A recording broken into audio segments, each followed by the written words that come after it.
وسلم عليك يا سيدنا يا رسول الله صلى الله وسلم عليك يا حبيبنا يا رسول الله بلغت الرسالة وأديت الأمانة ونصحت الأمة وكسبت الغمة وجاهدت في سبيل ربك حق جهاده وعبدت ربك حتى أتاك اليقين أعوذ بالله من الشيطان الرجيم بسم الله الرحمن الرحيم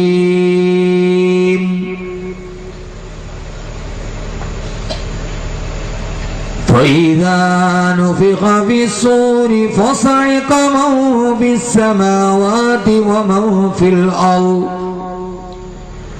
فصعق من في السماوات ومن في الأرض إلا من شاء الله ثم نفخ فيه أخرى فإذا هم قيام ينظرون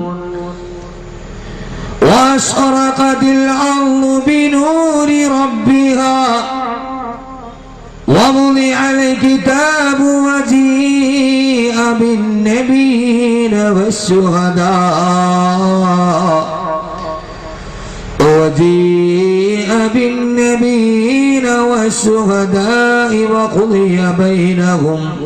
وقضي بينهم بالحق وهم لا يظلمون ووفيت كل نفس ما عملت وهو أعلم بما يفعلون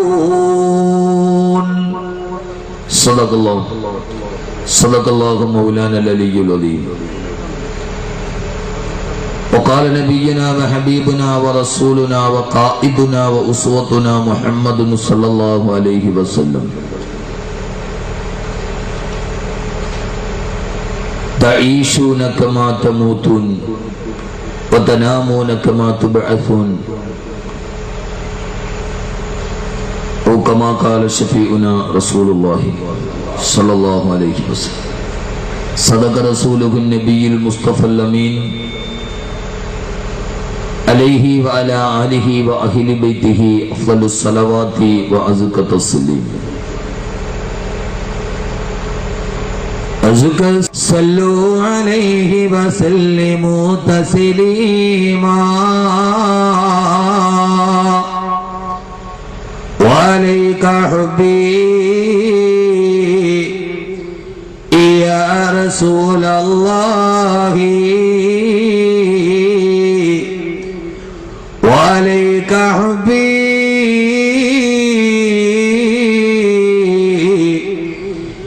يا رسول الله وعليك حبا يا رسول الله من عند العاصي صلاة الله معها تحيته سلام الله إجلال قدرك عاشقا تفخيما صلوا عليه وسلموا تسليما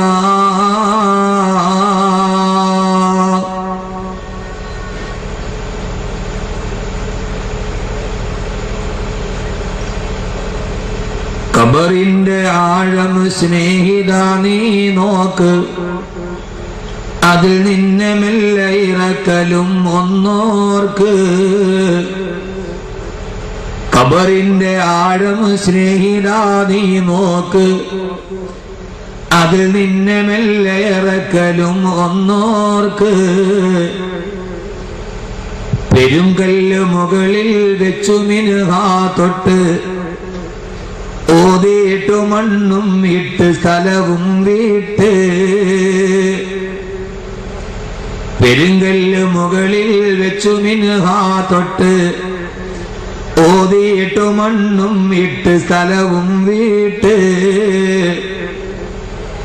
ഇതുപോലെ ജീവിതകാലമിൽ ഒരു കുണ്ട് കൊടുസായതും കണ്ടിട്ടുമുണ്ടോ പണ്ട്. ദുർഗന്ധമാല കബറ് മുഴുവൻ നാറും നിനക്കുള്ള മാംസം മെല്ലെ അഴുകും തോറും. ദുർഗന്ധമാല കബറ് മുഴുവൻ നാറും നിനക്കുള്ള മാംസം അഴുകുവാൻ, നിനക്കുള്ള മാംസം മെല്ലെ അഴുകും തോറും. ദുർഗന്ധമാല കബറ് മുഴുവൻ നാറും നിനക്കുള്ള മാംസം മെല്ലെ അഴുകും തോറും. പല്ലിന്റെ മുകളിൽ തോലളിഞ്ഞാൽ പിന്നെ ചിരിക്കുന്ന പല്ലിളി ചാകിടത്തം തന്നെ. ഇതൊക്കെ നീ ചിന്തിച്ചു കരയുക സോദരാ, എന്നാൽ സുറൂറായി നീ കടക്കും മറുകരാ.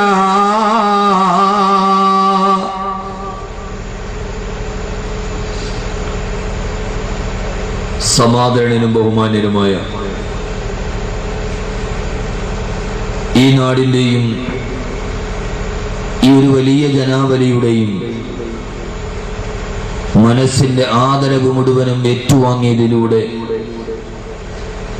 കരുണാവാരതിയായ തമ്പുരാന്റെ മഹാദരവിന് അർഹനാകാൻ നാളെ ആഖിറത്തിലേക്ക് ഒരു തെളിവ് പോലെ ഈ സദസ്സിൽ സന്നിഹിതനായ ഈ നാടിന്റെ അരനൂറ്റാണ്ടുകാലം തന്റെ പുരുഷായുസ് മുഴുവനും ഈ നാടിനു വേണ്ടി വിനിയോഗിച്ച ഒരു മനുഷ്യജന്മത്തിന് വളരെ അപൂർവമായി മാത്രം കിട്ടുന്ന അപൂർവങ്ങളിൽ അപൂർവങ്ങളായ ഒരു സൗഭാഗ്യത്തിന്റെ ഉടമയായ ബഹുമാന്യനായ ഉസ്താദ്, ബഹുമാന്യനായ ആദരണീയനായ ഹാജി MP മുഹമ്മദ് മുസ്ലിയാർ, പാണ്ടക്കാട് മഹലിന്റെ ഖത്തീബ് കൂടിയായ മഹാനവറുകൾ ഇന്നലെ ഈ സദസ്സിന്റെ സമുദ്ഘാടന കർമ്മം നിർവഹിച്ച മുസ്ലിം കൈരളിയുടെ ആത്മീയ നേതാവ്, നമ്മുടെ എല്ലാവരുടെയും ആത്മീയതയുടെ പാതയിൽ ഒരു സൗമനസ്യത്തിന്റെ പാത വെട്ടിത്തളർന്ന പാണക്കാട് തറവാടിന്റെ പ്രിയപ്പെട്ട പിൻഗാമി ബഹുമാനനായ സയ്യിദ് സാദിഖ് അലി ശിഹാബ് തങ്ങൾ, ബഹുമാന്യരായ ആദരണീയരായ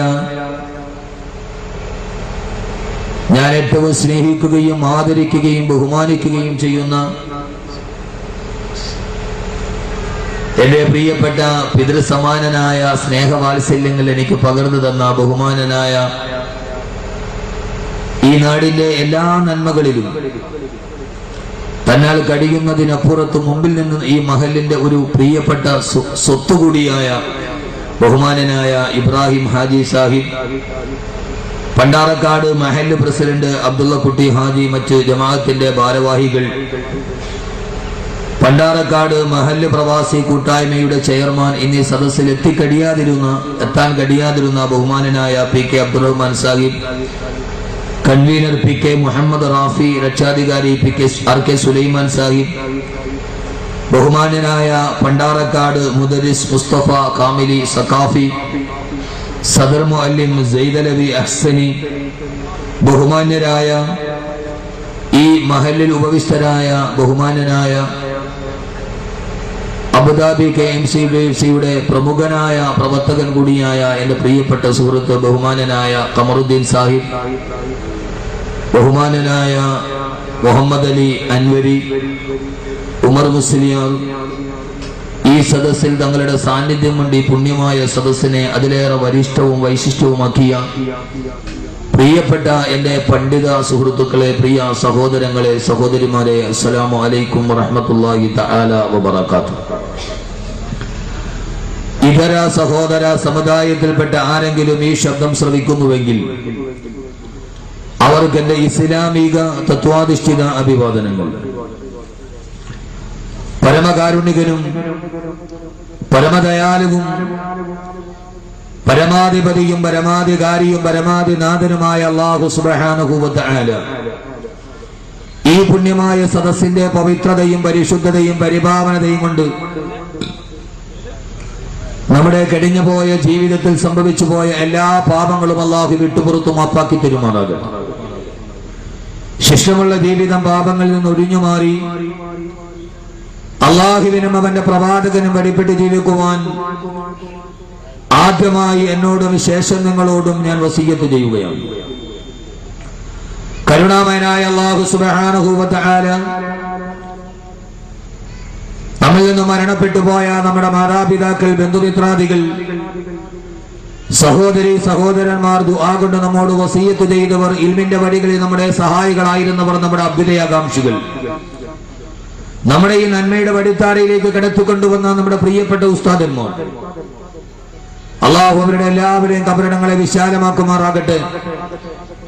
ഈ പണ്ടാരക്കാട് മഹല്ല് മസ്ജിദിന്റെ പരിസരത്ത് അന്ത്യവിശ്രമം കൊള്ളുന്ന ഓരോ മുഅ്മിനീങ്ങളും, പ്രത്യേകിച്ച് എന്റെ പ്രിയപ്പെട്ട ഇബ്രാഹിം ഹാജിയുടെ പിതാവ്, അല്ലാഹു ഇവിടെ നടക്കുന്ന എല്ലാ സുഹൃത്തുക്കളുടെയും പ്രതിഫലം ആ മണ്ണറകളിലേക്ക് അല്ലാഹു നൽകി അനുഗ്രഹിക്കുമാറാകട്ടെ.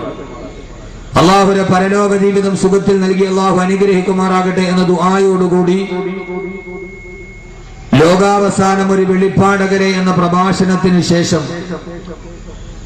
ലോകാവസാനത്തിന് ശേഷം എന്ന ഒരു വിഷയത്തിലേക്ക്, വളരെ പ്രധാനപ്പെട്ട ഒരു വിഷയത്തിലേക്ക് ഇന്നും നാളെയുമായി ഞാൻ നിങ്ങളെ ക്ഷണിക്കുകയാണ്. വളരെ സന്തോഷവാനാണ് ഞാൻ. സാധാരണ എന്റെ പ്രഭാഷണത്തിന് വേദിക്ക് വിളിക്കുന്ന പല ആളുകളും മസ്ജിദിന്റെ പുനർനിർമ്മാണവുമായി ബന്ധപ്പെട്ടോ അല്ലെങ്കിൽ മദ്രസയുടെ നവീകരണവുമായി ബന്ധപ്പെട്ടോ, അതൊന്നുമല്ലെങ്കിൽ ആ നാട്ടിലെ അഗതികളും അശാരണരും നിരാലംബരും നിരാശ്രയരും നിദ്രാവിഹീനരുമായ പാവപ്പെട്ട ആളുകൾക്ക് ഒരു നേരത്തെ സഹായഹസ്തം നീട്ടുവാനുള്ള സുമനസ്സുകളുടെ ഒരു സംഗമത്തിന്റെ കൂട്ടായ്മയായോ ഒക്കെയാണ് ഈ കഴിഞ്ഞുപോയ ഏതാണ്ട് 10-15 വർഷങ്ങളോളം ഞാൻ മതപ്രഭാഷണ വേദിയിൽ പങ്കെടുത്തിട്ടുള്ളത്. എന്നാൽ ഈ സമൂഹത്തിൽ ആരും പരിഗണിക്കാത്ത, മനുഷ്യൻ തീരെ പരിഗണിക്കാത്ത, എന്നാൽ മലക്കുകൾ എപ്പോഴും പരിഗണിക്കുന്ന, ആരും സഹായം നൽകാത്ത, എന്നാൽ അള്ളാഹുവിന്റെ സഹായം എപ്പോഴുമുള്ള ഒരു നാട്ടിലെ ഏറ്റവും വലിയ പ്രഥമ പൗരൻ, ഇന്ത്യ രാജ്യത്തിന്റെ പ്രഥമ പൗരൻ രാഷ്ട്രപതിയാണെങ്കിൽ ഒരു മഹലിന്റെ പ്രഥമ പൗരൻ ആ മഹലിന്റെ ഖത്തീബ. ആ നാട്ടിലെ മുതലാളിയല്ല, ഒരു നാടിന്റെ പ്രഥമ പൗരൻ, ആ നാട്ടിലെ ഏറ്റവും സമ്പന്നതയുള്ള ഏറ്റവും വലിയ കൊടുകുത്തിയാളാണെങ്കിലും ഒരു നാടിലെ പ്രഥമ പൗരൻ ആ നാട്ടിലെ ഖത്തീബ. അതിൽ യാതൊരുവിധ തർക്കവുമില്ല.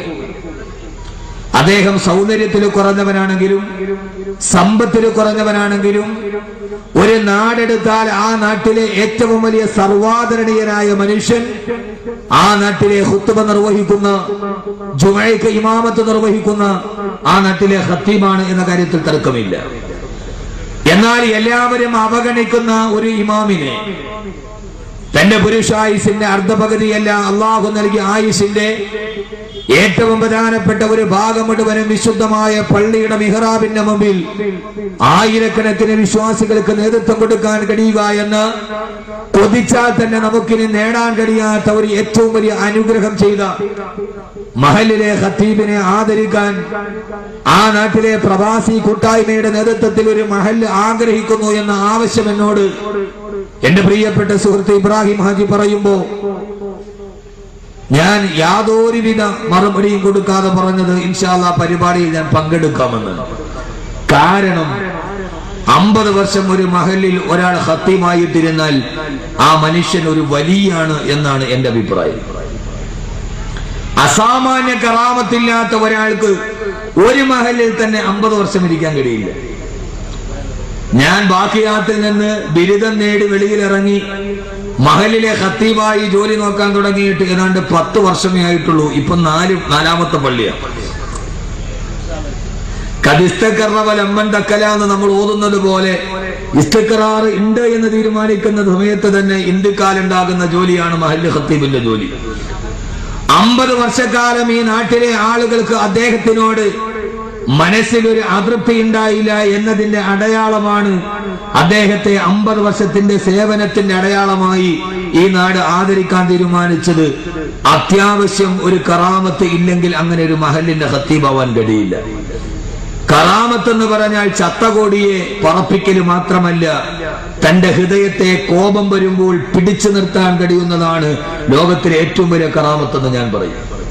ചത്തകോടിയെ പറപ്പിക്കാൻ ചിലപ്പോൾ കഴിയുന്നത് കറാമത്തായിട്ട് നിങ്ങൾ പറഞ്ഞാലും ഞാൻ പറയുന്നു, ലോകത്തിലൊരു മനുഷ്യന് ചെയ്യാൻ കഴിയുന്ന ഏറ്റവും വലിയ കറാമത്ത് കോപം വരുമ്പോൾ അവന്റെ ഹൃദയത്തെ പിടിച്ചു നിർത്തുക. അതെല്ലാം മനുഷ്യനും കഴിയില്ല. വമാ യുലഖാഹ ഇല്ലല്ലദീന സബറു വമാ യുലഖാഹ ഇല്ലാ ദൂ ഹള്ളിൻ അദീം. അല്ലാഹു വലിയ അനുഗ്രഹം കൊടുക്കാൻ തീരുമാനിച്ചവർക്കല്ലാതെ കഴിയില്ല. ഈ 50 വർഷത്തിന്റെ ഇടയിൽ മഹല്ല് ഖത്തീബ് എന്ന രീതിയിൽ അദ്ദേഹത്തിന്റെ ഹൃദയം വേദനിച്ചിട്ടുണ്ടാവും. വേദനിക്കുന്നത് പലതും അദ്ദേഹം ഈ മഹല്ലിൽ കണ്ടിട്ടുണ്ടാവും. ദേഷ്യം കൊണ്ട് വല്ലാതെ നിലനിൽക്കേണ്ടി വരുമ്പോഴും ആ സമയത്ത് സഹവർത്തിത്വത്തിന്റെയും വിട്ടുവീഴ്ചയുടെയും ഉദാരതയുടെയും ലാളിത്യത്തിന്റെയും സഹനത്തിന്റെയും സ്നേഹത്തിന്റെയും ഉദാരതയുടെയും വഴികളിലൂടെ അള്ളാഹു തന്നെ ഏൽപ്പിച്ച ഒരു ദൗത്യത്തെ നിർവഹിക്കാൻ ആ മനുഷ്യന് കഴിഞ്ഞിട്ടുണ്ടെങ്കിൽ അള്ളാഹുവിന്റെ മുമ്പിൽ ഞാൻ ഇന്ന് ഉച്ചയ്ക്ക് ഇബ്രാഹിം ഹാജിയുടെ വീട്ടിൽ വെച്ച് അദ്ദേഹത്തെ കാണുമ്പോ ഞാൻ ആദ്യമായി ആ മനുഷ്യനെ കാണുമ്പോൾ ഞാൻ പറഞ്ഞത്, ഈ നാട് അദ്ദേഹത്തെ ആദരിക്കാൻ തീരുമാനിച്ചാൽ അതിന്റെ അർത്ഥം അള്ളാഹു ആ മനുഷ്യനെ ആദരിക്കാൻ തീരുമാനിച്ചു എന്നാണ്. നാളെ സ്വർഗത്തിന്റെ കിരീടം ധരിച്ച് സ്വർഗത്തിന്റെ ആദരവേറ്റുവാങ്ങാൻ അള്ളാഹു അദ്ദേഹത്തിന് തൗഫീക്ക് നൽകി അനുഗ്രഹിക്കുമാറാകട്ടെ എന്ന ദുആയോടുകൂടി അനിതര സാധാരണമായ സമൂഹത്തിൽ വളരെ അപൂർവമായി മാത്രം കാണുന്ന എല്ലാവർക്കും മാതൃകയാകേണ്ട ഈ ഒരു ചടങ്ങിന് നേതൃത്വം വഹിച്ച പണ്ടാരക്കാട് മഹലിനെയും പ്രവാസി കൂട്ടായ്മയും ഞാൻ 1000 വട്ടം ആവർത്തിക്കുകയാണ്. ഇത് ആളുകൾ കണ്ടുപഠിക്കേണ്ട ഒരു സദസ്സാണ്. ഞാൻ എന്റെ വിഷയത്തിലോട്ട് കടക്കുന്നതിന് മുമ്പ് ഇത് എല്ലാ മഹല്ലുകാരും കണ്ടുപഠിക്കേണ്ട ഒരു കാര്യമാണ്. സാധാരണ ഒരു മഹല്ല് ഖത്തീബ് അദ്ദേഹത്തിന്റെ സേവനം മുഴുവൻ ഒരു നാട്ടിൽ വിനിയോഗിച്ചാലും പോകുന്ന സമയത്ത് പുഞ്ചിരിയോടെ പോകുന്ന ഒരു ഖത്തീബിനെ യാത്രയാക്കുന്ന മഹല്ല് നിവാസികൾ വളരെ കുറവാണ്. ആ അവസ്ഥയിൽ 50 വർഷം തങ്ങളുടെ കൂടെ തന്റെ ശരീരത്തിന്റെ മുഴുവൻ ആരോഗ്യവും പങ്കിട്ട മനുഷ്യനെ ആദരിക്കാൻ കഴിഞ്ഞ നന്ദിയുള്ള ജനങ്ങളാണ് ഈ പണ്ടാരക്കാട് മഹല്ലിലെ നിവാസികൾ എന്ന് ഞാൻ മനസ്സിലാക്കുന്നു. ഞാൻ നിങ്ങളെ 1000 വട്ടം അഭിനന്ദിക്കുന്നു, ദുആ ചെയ്യുന്നു. അള്ളാഹു ഇതിനു പകരം സ്വർഗത്തിന്റെ ആദരവ് നേടിയെടുക്കാൻ അള്ളാഹു തൗഫീക്ക് നൽകി അനുഗ്രഹിക്കുമാറാകട്ടെ. അള്ളാഹു തൗഫീക്ക് നൽകി അനുഗ്രഹിക്കട്ടെ. നമ്മുടെ കേരളത്തിലൊക്കെ ഇങ്ങനെയൊക്കെ നടക്കുന്ന മഹല്ലുകൾ ഉണ്ടോ എന്നത് വലിയ അപൂർവമായ കാഴ്ചയാണ്. ഇതൊക്കെ വളരെ അപൂർവമായ കാഴ്ചയാണ്. അള്ളാഹു ഇതിനൊരു മാതൃകയാക്കി സ്വീകരിക്കാൻ അള്ളാഹു തൗഫീക്ക് നൽകട്ടെ. ആമീൻ പറയും മനുഷ്യന്മാരെ. അള്ളാഹു ഒരു മാതൃക അള്ളാഹു സ്വീകരിക്കാൻ തൗഫീക്ക് നൽകട്ടെ. ഇനി ഒരു മഹല്ലിലെ ഖത്തീബിനെ ആദരിക്കാൻ ഏതെങ്കിലും ഒരു മഹല്ലുകാര് തീരുമാനിച്ചാൽ, ഇത് കണ്ടിട്ട് തീരുമാനിച്ചാൽ, നാളെ നന്മയുടെ കിതാബിൽ ഈ പരിപാടി നടത്തിയവർക്ക് അതും ഒരു നന്മയായിരിക്കും. കാരണം ഖുർആന്റെ ഒരു ഏറ്റവും വലിയ പരാമർശമുണ്ട്.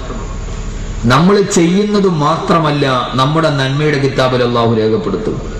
ഇന്നാ നഹ്നു നുഹിയിൽ മൗത വനക്തുബു മാ ഖദ്ദമു വആസാറഹും വകുല്ല ഷൈഇൻ അഹ്സൈനാഹു ഫീ കിതാബിൻ മുബീൻ.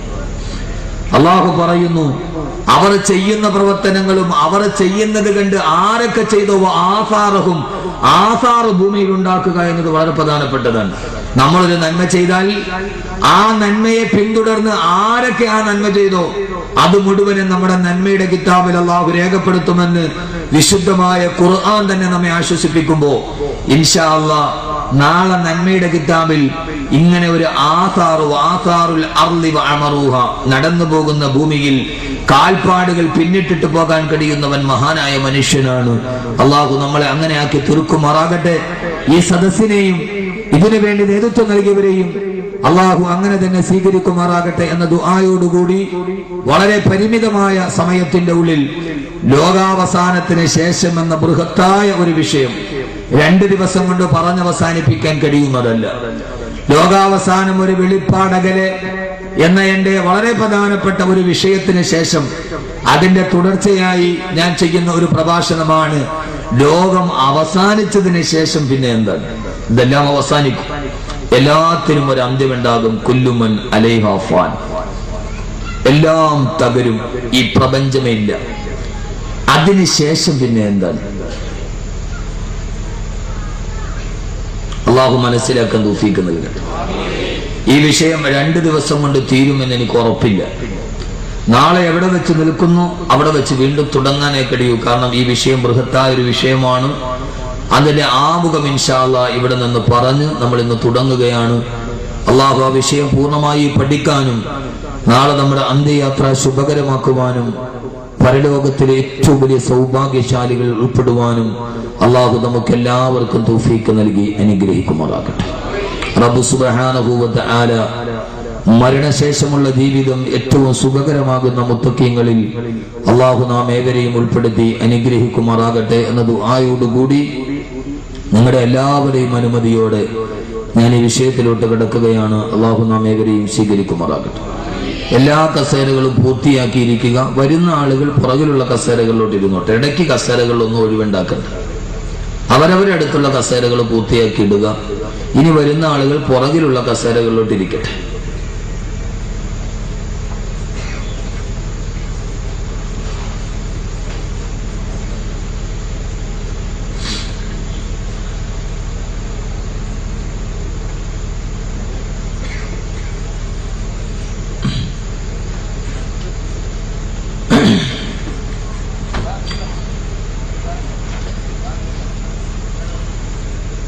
മനുഷ്യ ജീവിതത്തിൽ 2 പ്രതിഭാസങ്ങളാണ്.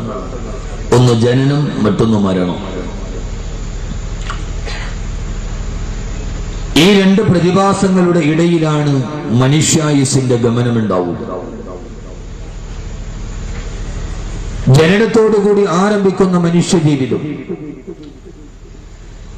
മരണത്തോടുകൂടി ഈ ഭൂമിയിൽ നിന്ന് അപ്രത്യക്ഷനാകുന്ന മനുഷ്യൻ.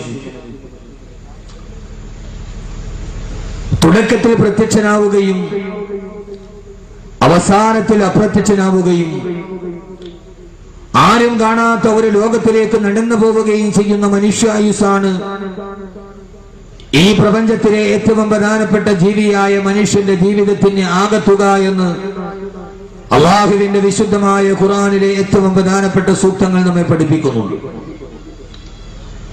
അല്ലാഹുവിന്റെ വിശുദ്ധമായ ഖുർആനിലെ ഏറ്റവും പ്രധാനപ്പെട്ട പരാമർശം തന്നെ മരണത്തിന് ശേഷമുള്ള ജീവിതത്തെ കുറിച്ചാണ്.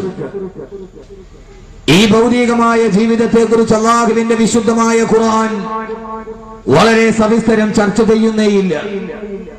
ഖുർആനിലെ 6666 ആയത്തുകളിൽ 114 അധ്യായങ്ങളിൽ ഏതാണ്ട് 23 വർഷ കാലഘട്ടത്തിന്റെ ഇടയിൽ കാലഘട്ടത്തിനനുസൃതമായി സഭാ സാഹചര്യങ്ങൾക്ക് അനുസൃതമായി അവതരിപ്പിക്കപ്പെട്ട വിശുദ്ധമായ ഖുർആനിൽ അല്ലാഹുവിന്റെ ഖുർആൻ പരാമർശിക്കുന്ന ഏറ്റവും പ്രധാനപ്പെട്ട വിഷയം തന്നെ ഈ ഭൂമിയുടെ മുകളിലുള്ള ജീവിതത്തെ കുറിച്ചല്ല. ഖുർആനിന്റെ ഏത് ഭാഗത്ത് നോക്കിയാലും കാണുന്ന ഏറ്റവും പ്രധാനപ്പെട്ട പരാമർശം തന്നെ ഈ ഭൂമിയിൽ നിങ്ങൾ ജീവിക്കുന്ന ജീവിതം ക്ഷണികപ്രഭാ ചഞ്ചലമാണ്. കവിയുടെ വാക്കുകൾ കടമെടുത്തു പറഞ്ഞാൽ പാന്തർ പെരുവടി അമ്പലം തന്നിലെ താന്തരായി കൂടി വിയോഗം വരും പോലെ എവിടേക്കോ നടന്നു പോയൊരു യാത്രാസംഘം വടിയരിയിൽ വിശ്രമത്തിന് വേണ്ടി ഒരു മരത്തണലിൽ ഒരുമിച്ചുകൂടി അവസാനം വിശ്രമിച്ചതിന് ശേഷം പിരിഞ്ഞു പോകുന്ന ഒരു യാത്രാസംഘത്തെ പോലെ ഏതോ ഒരു ആരും കാണാത്ത അവസ്ഥയിൽ നിന്ന് ഈ ഭൂമി ലോകത്തേക്ക് പിറക്കപ്പെട്ട് ഒരു യാത്രാസംഘം വൃക്ഷത്തണലിൽ വന്ന് കൂടിയിരുന്നിട്ട് വിശ്രമിച്ചിട്ട് തിരിച്ചു പോകുന്നത് പോലെ അവസാനം ഈ ഭൂമിയുടെ പുറന്തൊലിയുടെ മുകളിൽ നിന്ന് തിരിച്ചു പോകേണ്ട ഒരു ജീവിതമാണ് ഈ ഭൗതികമായ ജീവിതം എന്ന് അല്ലാഹുവിന്റെ വിശുദ്ധമായ ഖുർആൻ നമ്മെ അടിക്കടി ഏറ്റവും കൂടുതൽ ഓർമ്മിപ്പിക്കപ്പെടുമ്പോ ഈ സസ്യശ്യാമളമായ പച്ചപ്പരപതാനി വിരിച്ച പുൽമേടുകളും ഈ സൂര്യനും ഈ ചന്ദ്രനും ഈ നക്ഷത്രവും നമ്മുടെ ഈ കണ്ണ് തുറന്നാൽ ഒരു പ്രാവശ്യം കണ്ണൊന്ന് ചിമ്മി തുറന്നാൽ കണ്ണിന്റെ കൃഷ്ണമണിയുടെ മുകളിൽ നാം കാണുന്ന ഈ കാണുന്ന എല്ലാ സൗഭാഗ്യങ്ങളും ഈ രാവും ഈ പകലും ഈ വെളിച്ചവും ഈ തെളിച്ചവും ഈ രാത്രിയും ഈ കാണുന്നതെല്ലാം അല്ലാഹു പറയുകയാണ് ഇന്നമാ മസലുൽ ഹയാത്തി ദുനിയാ കമാഇൻ അൻസൽനാഹു മിനസ് സമാ فاختلط به نبات الأرض مما يأكل الناس والأنعام حتى إذا أخذت الأرض زخرفها وزينت وظن أهلها أنهم قادرون عليها أتاها أمرنا ليلا أو نهارا فجعلناها حصيدا كأن لم تغن بالأمس كذلك نفصل الآيات لقوم يتفكرون. ഈ ലോകത്തിന്റെ അവസാനത്തിന് ശേഷം എന്ന ചോദ്യം, ലോകാവസാനത്തിന് ശേഷം എന്ന ചോദ്യം പ്രസക്തമാകുമ്പോ ആദ്യമായിട്ട് അല്ലാഹു പറയാണ് ലോകാവസാനത്തിന് ശേഷം എന്തെന്നറിയണമെങ്കിൽ ഈ ലോകാവസാനത്തിന് മുമ്പ് നീ ജീവിച്ചിരിക്കുന്ന ഭൗതിക ജീവിതം അതിന്റെ ഏറ്റവും വലിയ ഉപമ എന്തെന്നറിയോ? ഇന്നമാ മസലുൽ ഹയാത്തി ദുനിയാ, ഈ ഭൗതിക ലോകത്ത് നിന്റെ ജീവിതമുണ്ടല്ലോ മനുഷ്യ, ആരെ കുറിച്ചാണ് എന്നോട് നിങ്ങളോടും അല്ലാഹു പറയുകയാണ്. ഈ ഭൂമിയുടെ മുകളിൽ നീ ജീവിച്ചിരിക്കുമ്പോ രാത്രികളും പകലുകളും സ്വപ്നങ്ങൾ നെയ്തു കൂട്ടുമ്പോ നാളത്തെ ഭൗതികതയുടെ സ്വപ്നം കണ്ടുകൊണ്ട് ഇന്ന് രാത്രിയിൽ കിടന്നുറങ്ങുമ്പോ ഈ വയൽ കിടന്ന് വീട്ടിലോട്ട് കിടന്നുറങ്ങാൻ പോകുമ്പോ ഓർക്കണേ, നീ രാവിലെ എഴുന്നേക്കാൻ സ്വപ്നം കാണുന്ന ഈ ഭൂമി നാളെ നീ സ്വപ്നത്തിൽ കണ്ട നീ ദുനിയാവ് എങ്ങനെയെന്നറിയുമോ? ഹയാത്തി ദുനിയാ, ഈ ഭൗതിക ജീവിതത്തിന്റെ ഉപമ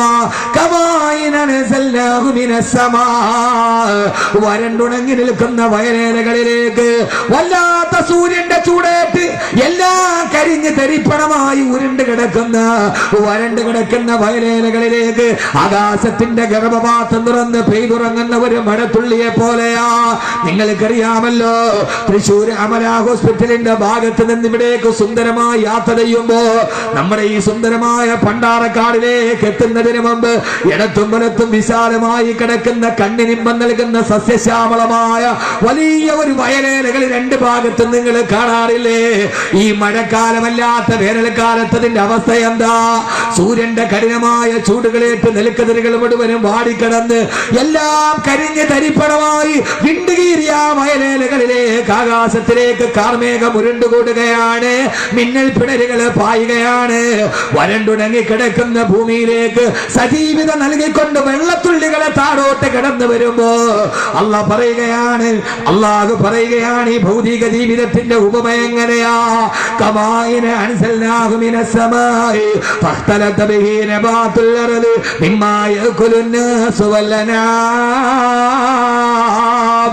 വെള്ളത്തുള്ളി താഴേക്ക് വീഴുമ്പോ പച്ചപ്പ് വിരിച്ചുകൊണ്ട് ധാന്യ കതിരുകൾ അതിൽ നിന്ന് പൊട്ടി വിളന്നിട്ട് ആ ഭൂമി മുഴുവനും വല്ലാതെ മന്ദമാരി തന്റെ തലോടലേറ്റ് തലയാട്ടുന്ന ആട്ടുംകുട്ടിയെ പോലെ നെൽക്കതിരുകൾ പാകമായി വയലേല മുഴുവന് സസ്യശ്യാമളമായി.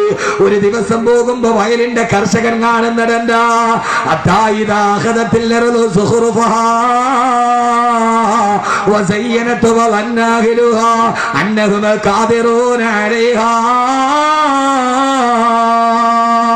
എന്റെ പ്രിയപ്പെട്ട സഹോദരങ്ങളോട് പതിവ് ശൈലി വിട്ടിട്ട് ഞാൻ വിഷയത്തിന്റെ പ്രഥമ ഭാഗത്ത് തന്നെ പറയുന്നതിന്റെ കാരണം എന്തെന്നറിയോ? നാം ഈ ചവിട്ടി നിൽക്കുന്ന ഭൂമിയുടെ ആയുസ് പറയുകയാ. വയലിൽ കൃഷി ചെയ്ത കർഷകൻ വന്ന് നോക്കുമ്പോ നെൽക്കതിരുകൾ വിളഞ്ഞിട്ട് നാളെ രാവിലെ കൊയ്യാൻ പറ്റുന്ന രീതിയിൽ തന്റെ അറകൾ മുഴുവനും ധാന്യമണികളെ നിറക്കുന്ന രീതിയിൽ ആ വയൽ മുഴുവനും ഇങ്ങനെ കൊയ്യാ ഭാഗമായി നിൽക്കുമ്പോ അല്ലാഹു പറയുകയാണ്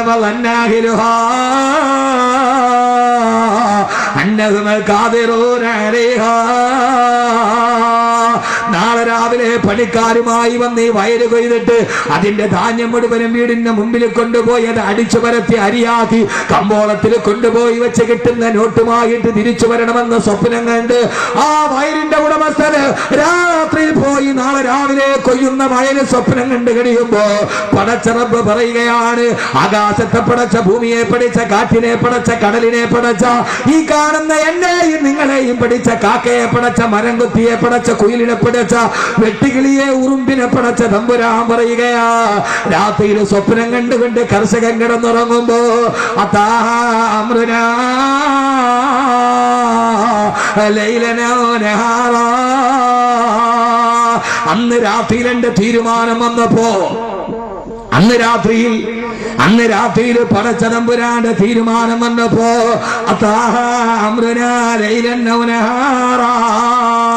അന്ന് പാതിരാ സമയത്തൊരു കൊടുങ്കാറ്റാറ്റടിഞ്ഞു. ആ പാതിരാ സമയത്ത് കിടന്നിറങ്ങുമ്പോ സമയത്ത് അവൻ സ്വപ്നം കണ്ടുകൊണ്ടിരിക്കുമ്പോ രാത്രിയിൽ ഒരു ചുഴലിക്കാറ്റാഞ്ഞു വീശുകയാ. രാവിലെ എഴുന്നേറ്റ കർഷകൻ പോയി നോക്കുമ്പോ വയലിലേക്ക് അവൻ പ്രഭാതത്തിൽ കാണുന്ന കാഴ്ചയേടാ.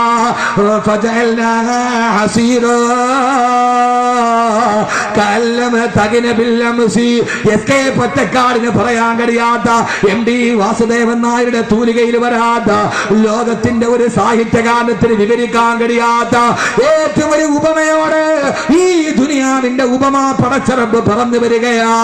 രാവിലെ നോക്കുമ്പോൾ അവൻ കാണുന്നിടഎന്താ,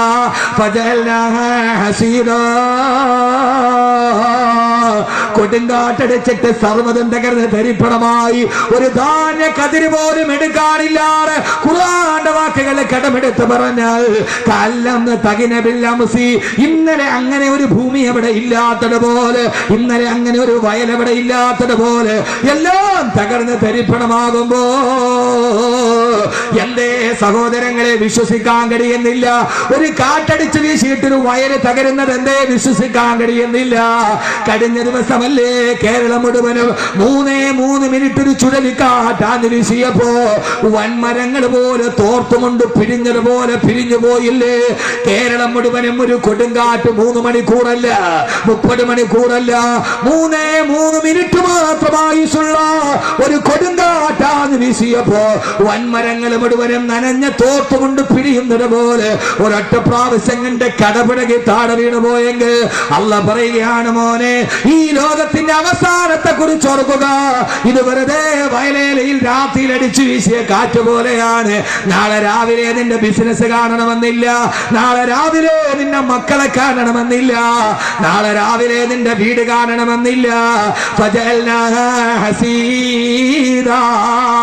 ഒരൊറ്റ രാത്രി കൊണ്ട്, വേണ്ട ഒരേ ഒരു നിമിഷം കൊണ്ട് ഈ വയലിന്റെ കർഷകൻ നഷ്ടപ്പെട്ടതുപോലെ നിനക്ക് താടയ്ക്ക് കൈയിരുത്തിട്ട് കുനിഞ്ഞിരിക്കേണ്ട അവസ്ഥയിൽ ഈ ലോകത്തെ നശിപ്പിക്കാൻ എനിക്ക് കഴിയുന്നുണ്ടെന്ന്.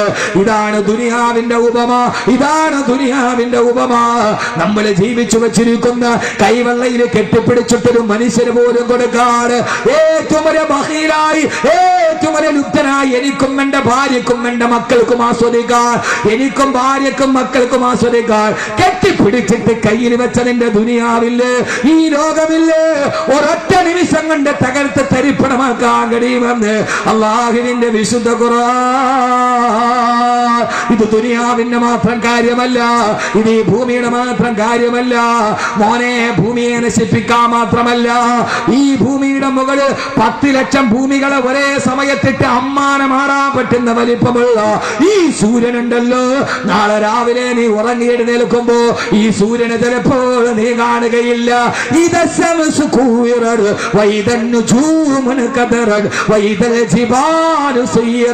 അഹങ്കരിക്കണ്ട മോനെ.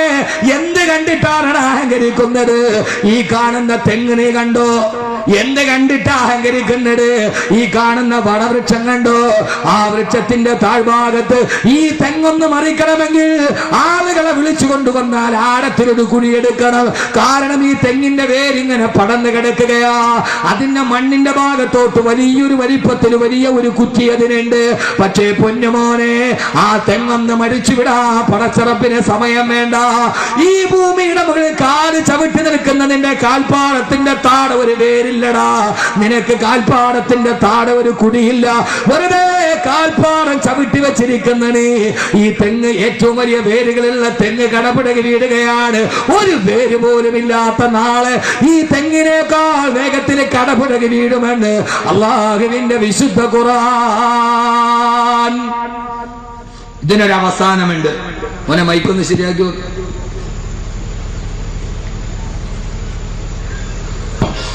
അള്ളാഹു നമുക്ക് മനസ്സിലാക്കാൻ ബോധം നൽകട്ടെ. ഇങ്ങോട്ട് നോക്കി, ഇന്ന് തമാശയൊന്നും പറയൂല ഞാൻ, വിഷയം ഗൗരവമാണ്. നീ ഇങ്ങനെ വെച്ചേക്കണ ഈ സാധനം ഇല്ല, ആർക്കും കൊടുക്കാതെ ഈ വെച്ചേക്കണ ഈ സാധനമില്ലേ, ഇത് നാളെ രാവിലെ നോക്കുമ്പോ കല്ലം തഗ്നബിൽ അംസ്. ഖുർആൻ ഞാൻ ഈ പറയുന്ന ഖുർആനാണ്. കല്ലം തഗ്നബിൽ അംസി. ഇന്നലെ അങ്ങനെ ഉണ്ടായിരുന്നു എന്ന് തന്നെ തോന്നൂല. ആകാശത്തു നിന്ന് മഴത്തുള്ളി വന്നപ്പോൾ ഞാൻ നശിപ്പിച്ച ഈ വയലേല പോലെയാണ് നിന്റെ ദുനിയാവെന്ന് വിശുദ്ധ ഖുർആൻ. എന്റെ പൊന്നുമോനെ, 3 ദിവസം പടച്ച റബ്ബിന്റെ മഴ തിമിർത്തു പെയ്തപ്പോ ഇന്ത്യയിലെ സംസ്ഥാനമായ ഉത്തരാഞ്ചലിൽ 200 ഗ്രാമങ്ങൾ ഒഴുകിപ്പോയി. എവിടെ?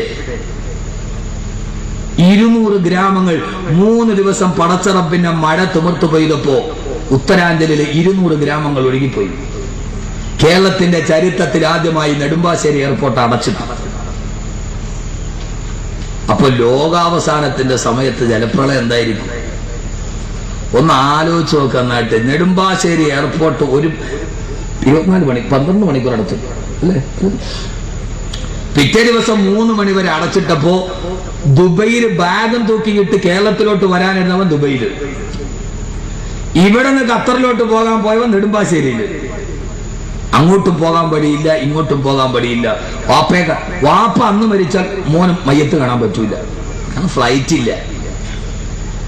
അള്ളാഹുവിന്റെ മഴ 3 ദിവസം തിമിർത്തു പെയ്തപ്പോ മനുഷ്യനുണ്ടാക്കിയ മുഴുവൻ കോട്ടകളും അവിടെ വെച്ച് തീർന്നു. പടച്ചറബിന്റെ തദ്ബീർ വന്നപ്പോ ഭരണകൂടം നിശ്ചലമായി. ഭരണകൂടം എന്ത് ചെയ്യും? കേരള സംസ്ഥാനത്തിലെ ഏറ്റവും പ്രധാനപ്പെട്ട നെടുമ്പാശ്ശേരി എയർപോർട്ട് അടച്ചിട്ടു. വാപ്പയെ കാണാൻ വേണ്ടി വരുന്ന മകനെ കാണാൻ പറ്റൂല. എന്ത് ചെയ്യും ഉമ്മൻചാണ്ടി? ഹനുമാൻ പണ്ടിൽ എങ്ക പിടിച്ചോണ്ട് പോയാൽ ഉമ്മൻചാണ്ടി കൈവെള്ള വെച്ചിട്ട് ഇവനെ കൊണ്ട് പറക്കാൻ പറ്റുമോ? പറ്റൂല. അതുകൊണ്ട് ലോകത്തിനൊരു അവസാനമുണ്ട്. അത് മനുഷ്യന് മാത്രമല്ല, ഭൂമിക്ക് മാത്രമല്ല, സൂര്യനും മരണമുണ്ട്, ചന്ദ്രനും മരണമുണ്ട്, നക്ഷത്രങ്ങൾക്ക് മരണമുണ്ട്, മരങ്ങൾക്ക് മരണമുണ്ട്, എല്ലാത്തിനും അതിൻ്റെതായ അവസാനമുണ്ട്. ഇതെല്ലാം അവസാനിച്ചതിന് ശേഷം വീണ്ടും തുറക്കപ്പെടും, വീണ്ടും ആരംഭിക്കും. എങ്ങനെയാണ്? ഇബ്രാഹിം ഉസ്താദെ, ഈ മരിച്ചതിന് ശേഷം പിന്നെ എങ്ങനെ എഴുന്നേക്കണേ? ഞാൻ പറഞ്ഞു, സബൂറാക്ക്, വന്ന് അവിടെ ഇരുന്ന് കേൾക്ക്. ഇപ്പൊ ഇവിടെ ഇരുന്നു അത് പറഞ്ഞ് എങ്ങനെ എഴുന്നേക്കണേന്ന് അറിയണ്ടേ? അള്ളാഹു തൗഫീക്ക് നൽകട്ടെ. ആമീൻ പറയും മനുഷ്യന്മാരെ. നിങ്ങൾ ഒരുമാതിരി ഉഷാറില്ലാതെ ഈ വെള്ളത്തിൽ വീണ പൂച്ചക്കുഞ്ഞിനെ മാറി ഇരുന്നാൽ ഞാനും തണുക്കും. നിങ്ങൾ ഉഷാറായാലേ നമ്മൾ ഉഷാറാവും. അള്ളാഹു മനസ്സിലാക്കാനുള്ള ബോധം നൽകട്ടെ. ഉറക്കെ ബോധം ഉണ്ടാകണമെങ്കിൽ ഖുർആൻ, ഞാൻ പറയുന്ന മുഴുവൻ ഖുർആനാണ്. ബോധം ഉണ്ടാകണമെങ്കിൽ ഖുർആൻ പഠിക്കണം. UK പോയി പഠിച്ച ബോധം ഉണ്ടാവുമോ? UK പോയി പഠിച്ചിട്ട് വന്ന ബോധം ഉണ്ടാവുമോ? കേരളത്തിൽ 2 പരസ്യമാണ് ഏറ്റവും കൂടുതൽ. ഇപ്പൊ തൃശ്ശൂർ നഗരത്തിൽ പോയാൽ ഏത് ഇലക്ട്രിക് പോസ്റ്റിൽ നോക്കിയാലും 2 പരസ്യം കൂടുതലാണ് കേരളത്തിൽ. ഒന്ന്, UK പഠിക്കാൻ അവസരം. രണ്ടാമത്തെ ഏറ്റവും കൂടുതൽ കേരളത്തിൽ ഇപ്പോൾ ഉള്ള പരസ്യം, മൂലക്കുരു ഓപ്പറേഷൻ ഇല്ലാതെ സുഖപ്പെടുത്താം. എവിടെ പോയാലും ഈ 2 പരസ്യമാണ് കൂടുതൽ. കാരണം നമ്മുടെ ഈ തീറ്റ ഏതാണ്ട് അതുവരെയൊക്കെ എത്തിച്ചിട്ടുണ്ട്. ഒന്ന്, UK പോയി പഠിക്കാൻ അവസരം. 2, അല്ലെ മിക്ക ഇലക്ട്രിക് പോസ്റ്റിലുള്ള പരസ്യതല്ലേ, മൂലക്കുരു ഓപ്പറേഷൻ ഇല്ലാതെ സുഖപ്പെടുത്താം. ഏതാണ്ട് നമ്മൾ അവിടേക്ക് എത്തി നിൽപ്പുണ്ട്. എന്റെ പൊന്നുമോനെ, ഇത് മരണത്തിന് ശേഷം ജീവിക്കുന്നതിൽ നിന്ന് പഠിക്കണമെങ്കിൽ നിങ്ങൾ ഖുർആൻ പഠിക്കാൻ തയ്യാറാവും. ഖുർആന്റെ വരികളിലൂടെ നടക്കണം. എന്നാൽ ഈ ഭൂമിയിൽ നല്ലവനായി ജീവിക്കണം. അള്ളാഹുനാക്കി തരട്ടെ. അള്ളാഹു പഠിക്കാൻ തൗഫീക്ക് നൽകട്ടെ. പഠിച്ചിട്ട് ലോകത്തോട്ട് പറയണം. ഞാൻ ഇവിടെ വന്നപ്പോൾ ഒരു പേപ്പർ എന്റെ കയ്യിൽ കിട്ടി. തൃശ്ശൂരിൽ നിന്ന് ഒരു സഹോദരിയാണ് എഴുതുന്നത്. എന്റെ പേര് ഫാത്തിമ എന്നാണ്. ബ്രാക്കറ്റിൽ എഴുതിയിരിക്കുന്നു താൽക്കാലിക പേരാണ്. ആ പേപ്പർ ഇവിടെ ഇരിക്കുന്നു. താൽക്കാലിക പേര്. ഞാൻ താൽക്കാലിക പേരോ? ആ കുട്ടി എഴുതുന്നു, എനിക്ക് 19 വയസ്സുണ്ട്, ഞാനൊരു ഹിന്ദു കുടുംബത്തിൽ പിറന്നതാണ്, ഞാനിപ്പോൾ ഇസ്ലാമിനെ കുറിച്ച് ഖുർആൻ പഠിച്ചിട്ട് ഞാൻ മുസ്ലിമായി. എന്റെ കുടുംബം മുഴുവനും ഹൈന്ദവ കുടുംബമാണ്. 19 വയസ്സുള്ള കുട്ടി. ഞാൻ നാളെ ഒരു ഇന്റർവ്യൂവിന് പോവുകയാ. എനിക്ക് ജീവിക്കണമെങ്കിൽ ഒരു ജോലി വേണം. ഉസ്താദിന്റെ വാതിൽ ഇന്ന് ഇവിടെ ഉണ്ടെന്ന് അറിഞ്ഞിട്ട് ഞാൻ കൊടുത്തു വിട്ടതാണ്. 313 രൂപ മണി ഓർഡറായിട്ട് അയച്ചിട്ടുണ്ട്. എന്റെ ഹിദായത്ത് നിലനിൽക്കാൻ വേണ്ടി ദുആ ചെയ്യണം. 19 വയസ്സുള്ള ഒരു പെൺകുട്ടി ഇന്ന് ഇവിടേക്ക് അയച്ചതാണ്. ഉസ്താദെ, അവളുടെ രോഗം മാറാനോ അവൾക്ക് നല്ല മാപ്പിളയെ കിട്ടാനോ അല്ല, 19 വയസ്സുകൊണ്ട് ഇസ്ലാമിനെ കണ്ടറിഞ്ഞിട്ട് മുസ്ലിമായ ഫാത്തിമ എന്ന പെൺകുട്ടി. എടുക്കും അതിനകത്തുണ്ടത്. ഞാൻ വെറുതെ പറഞ്ഞല്ല, ഉസ്താദിന്റെ പ്രസംഗം ഉണ്ടെന്നറിഞ്ഞിട്ട് 313 രൂപ. 19ാമത്തെ വയസ്സ്. മുസ്ലിമായിട്ട് അധികമായിട്ടില്ല. അവർക്കറിയാം ബദരീങ്ങൾ 313 ആണ്. നമ്മുടെ കൂട്ടത്തിലുള്ള പലതിനും ഇപ്പോഴും അറിഞ്ഞൂടാ 313 ഉണ്ടോ. അതൊക്കെ ചുമ്മാ മുരിയാരി പിരിക്കാൻ വേണ്ടി പറയണ എണ്ണ വന്നാ ഇപ്പോഴും പറയുക.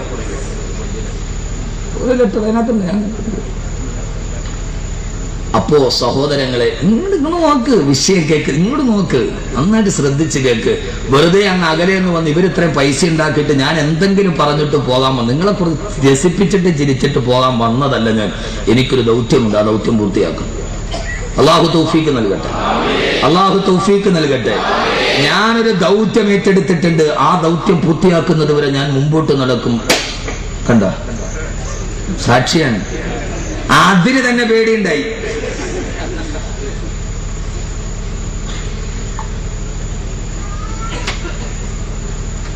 അല്ലേ?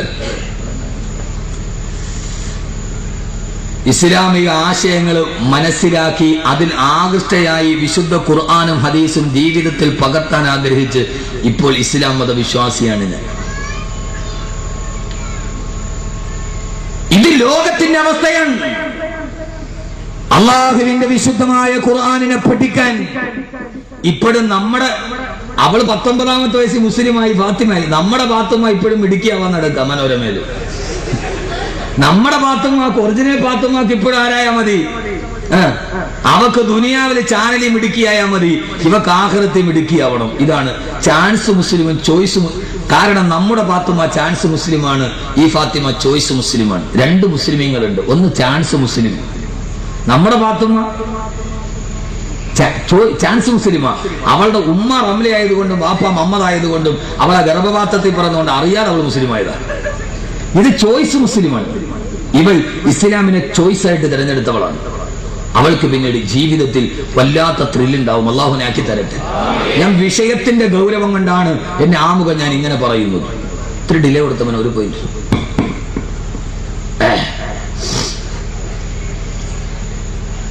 അങ്ങനെയാകാൻ അള്ളാഹു തൗഫീക്ക് നൽകി അനുഗ്രഹിക്കുമാറാകട്ടെ. ഈ ലോകം അവസാനിച്ച ശേഷം എന്താണ് എന്ന് ചോദിച്ചാൽ ലോകത്തോട് നമുക്ക് മറുപടി കൊടുക്കാൻ പറയണ്ടേ? ഒരു ഇസ്ലാമിക പ്രബോധകൻ ഒരു ക്രൈസ്തവ പാതിരിയുമായി ട്രെയിനിൽ യാത്ര ചെയ്യുകയാണ്. പോകുന്ന വഴിയിൽ ക്രൈസ്തവ പാതിരി ഇസ്ലാമിക പ്രബോധക ദൗത്യമേറ്റെടുത്ത ആളോട് ചോദിച്ചു, ഞാനൊരു സംശയം ചോദിക്കട്ടെ? എന്റെ ചെറുപ്പക്കാരോടാണ് ഞാനിപ്പോ സംസാരിക്കുക. എന്താണ്? അദ്ദേഹം പറഞ്ഞു, നമ്മൾ രണ്ടുപേരും കൂടെ ഒരു യാത്ര പോവുകയാണ്.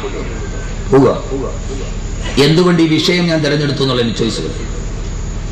പോകുന്ന വഴിയിൽ കുറെ നടന്നു, വഴി തെറ്റി. എങ്ങോട്ട് പോകണമെന്നറിയില്ല, വഴിയറിയില്ല. വഴി ചോദിക്കാനാണെങ്കിൽ ആരുമില്ലതാനും. ആ സമയത്ത് നോക്കിയപ്പോൾ ഒരു സ്ഥലത്ത് ഒരാൾ കിടന്നുറങ്ങുന്നു, വേറൊരാൾ എഴുന്നേറ്റായിട്ട് ചവിട്ടിയിരിക്കും. സ്വാഭാവികമായി വഴി ചോദിക്കാൻ നമ്മൾ ആരോടാ വഴി ചോദിക്കുക? ഈ ക്രൈസ്തവ പാതിരി ഇസ്ലാമിക പ്രബോധകനോട് ചോദിച്ച ചോദ്യമാണ്. ഒരാൾ ഉറങ്ങുന്നു, ഒരാൾ അടുത്തിരിക്കുന്നു, വഴി അറിയില്ല. വഴി ചോദിക്കാൻ ആരോടാ ചോദിക്കുക? ആരോടാ ചോദിക്കുക? നിങ്ങളിപ്പോ അങ്ങനെ പോയി വഴി തെറ്റി, ഒരാൾ കിടന്നുറങ്ങുന്നു, ഒരാൾ ചൊന്നിരിക്കുന്നു, വഴി ചോദിക്കണം, ആരോടാ നിങ്ങൾ ചോദിക്കുക? ഇതെന്ത് മനുഷ്യന്മാരെ! ആരോടെ മനുഷ്യന്മാരെ ചോദിക്കണേ? ഉറങ്ങണ ആളോടാ, എഴുന്നേറ്റിരിക്കുന്ന ആളോടാ? ഞാൻ ചോദിക്കണോട് ചിലപ്പോ പറയും, നിങ്ങൾ തെറ്റിയാലൊന്ന് തുറങ്ങണ ആളോടെന്ന് പറയും. എന്റെ ചില ടെക്നിക്കുകളൊക്കെ നിങ്ങൾ പഠിച്ചിട്ടുണ്ട്, കുറെ ആളായില്ല നമ്മൾ കാണാൻ തുടങ്ങിയിട്ട്. അപ്പൊ ആരോടെ ചോദിക്കൂ? ഉണർന്നിരിക്കുന്ന ആളോട്. ഈ പ്രബോധകൻ ഒരു മറുപടിയും പറഞ്ഞില്ല. അദ്ദേഹം പറഞ്ഞു, ക്രൈസ്തവ പാതിരി പറഞ്ഞു, ഒരാൾ ഉറങ്ങിക്കിടക്കാൻ, മറ്റാൾ എഴുന്നേറ്റിരിക്കുക, ആരോട് ചോദിക്കണം? എഴുന്നേറ്റിരിക്കുന്ന ആളോടല്ലേ ചോദിക്കണ്ടേ? അദ്ദേഹം ചോദിച്ചതിന്റെ യുക്തി എന്താണെന്ന് നിങ്ങൾക്ക് മനസ്സിലാകും? ഇല്ല. അതാണ് ഞാൻ പറഞ്ഞത്, നമ്മൾ ഇപ്പോഴും മറ്റേ ഷവർമ കഴിക്കണ ബുദ്ധിയിലെത്തി. ചുരുട്ടിപ്പിടിച്ചിട്ട് ഇങ്ങനെ കടിച്ചു വലിച്ച ഈ ബുദ്ധി കിട്ടൂല. ആ ക്രൈസ്തവ പാതിരി പറയുന്നത്, ഉറങ്ങിക്കിടക്കുന്ന ആൾ ഹബീബായ നബി മുഹമ്മദ് മുസ്തഫ. മുഹമ്മദ് നബി മരിച്ചു, എഴുന്നേറ്റിരിക്കുന്ന ആൾ യേശു ക്രിസ്തുവാണ്, ഈസാ നബി. ഈസാ നബി മരിച്ചിട്ടില്ല, ഇപ്പോഴും ജീവിച്ചിരിക്കുക ആകാശത്ത്. ഞാൻ ഇന്നലെ കോഴിക്കോട് ഹിഫ്ദുൽ ഖുർആൻ പ്രഭാഷണത്തിൽ ഖിളർ നബി ഭൂലോകത്ത് ജീവിച്ചിരിപ്പുണ്ടെന്ന് ശാസ്ത്രീയമായിട്ട് ഞാൻ ഇന്നലെ പ്രസംഗിച്ചിട്ടുണ്ട്. ക്യാസറ്റ് ഇടയിൽ കിട്ടും. ഇനി ഈസാ നബി ആകാശത്തുണ്ടോ എന്ന് വെച്ചാൽ നമുക്ക് പിന്നീട് ശാസ്ത്രീയമായിട്ട് തെളിയിക്കാം. ഈസാ നബി ജീവിച്ചിരിപ്പുണ്ട്. അപ്പൊ മരിച്ചുപോയ മുഹമ്മദ് നബി പറഞ്ഞെടുത്തൂടെയല്ല നിങ്ങൾ നടക്കേണ്ടത്. ജീവിച്ചിരിക്കുന്ന ഈസാ നബിയോട് ചോദിച്ചിട്ട് വേണം, യേശുക്രിസ്തുവിന്റെ പുറകെ വേണം നിങ്ങൾ വരാൻ.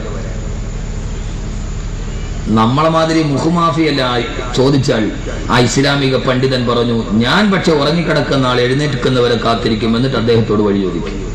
അത് അതെന്താ? ആ ഉണർന്നിരിക്കുന്ന ആൾ നമ്മളെപ്പോലെ വന്ന് വഴി തെറ്റിയിട്ട് അവിടെ ഇരുന്നതാണ്. ഈ ഉറങ്ങിക്കിടക്കുന്ന ആൾ എഴുന്നേറ്റിട്ട് അദ്ദേഹത്തോട് വഴി ചോദിച്ചിട്ട് പോകാൻ ഓർത്തിരുന്ന ആളായാൽ അയാൾ എഴുന്നേറ്റ് വന്നിട്ട് അയാളോട് ചോദിച്ചിട്ട് വഴി ചോദിച്ചിട്ട് പോകാമെന്ന് പറഞ്ഞിരുന്ന ആളാണ് അയാൾ. എന്റെ പ്രിയപ്പെട്ട ചെറുപ്പക്കാരെ, ഞാൻ ഈ പറയുന്നത് ഇന്ന് ലോകത്തിലെ ഏറ്റവും പ്രധാനപ്പെട്ട ചർച്ച ഇതാണ്. ആരുടെ പുറകെയാണ് പോകേണ്ടത്? മരിച്ചുപോയ ആളുകളുടെ പുറകെയാണോ? അല്ല. നൂറ്റാണ്ടുകൾക്ക് പുറം നമ്മിൽ നിന്ന് മൺമറഞ്ഞുപോയി റൗളാ ശരീഫിന്റെ ചുവട്ടിൽ ജീവിച്ചിരിക്കുന്നവനേക്കാൾ വലിയ അമാനുഷികതയുമായി ജീവിച്ചിരിക്കുന്ന ആദരവായ പ്രവാചകൻ നബി മുഹമ്മദ് മുസ്തഫ, ഹബീബായ നബി മുഹമ്മദ് മുസ്തഫ സല്ലല്ലാഹു അലൈഹി വസല്ലമയുടെ ചൂണ്ടിക്കാണിച്ച വഴികളിലൂടെ എങ്ങനെയാണ് ജീവിക്കേണ്ടത്, എങ്ങനെയാണ് മരിക്കേണ്ടത്, മരിച്ചു കഴിഞ്ഞാൽ നിങ്ങൾ എവിടേക്കാണ് പോകേണ്ടതെന്ന് തുടക്കം മുതൽ ഒടുക്കം വരെ നമ്മളോട് പറഞ്ഞു തന്നതാരാ? 14 നൂറ്റാണ്ടുകൾക്ക് മുമ്പ് സഫാ മലയുടെ മുകളിലേക്ക് അല്ലാഹുവിന്റെ ഖുർആന്റെ ദൗത്യമായിട്ട് ഇറങ്ങി വന്നു ഹബീബായ നബി മുഹമ്മദ് മുസ്തഫ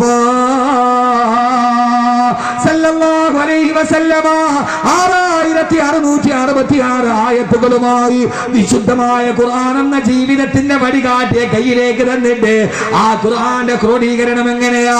അല്ലാഹുവിന്റെ ഖുർആൻ എടുത്തിട്ട് ആദ്യമായിട്ട് നിങ്ങൾ ഓതുമ്പോൾ സൂറത്തുൽ ഫാത്തിഹ ഓതണം. രണ്ടാമതായിട്ട് ഓതേണ്ടത് അലിഫ് ലാം മീം ദാലികൽ കിതാബു ലാ റൈബ ഫീഹി ഹുദൽ ലിൽമുത്തഖീൻ الذين يؤمنون بالغيب ويقيمون الصلاة ومما رزقناهم ينفقون.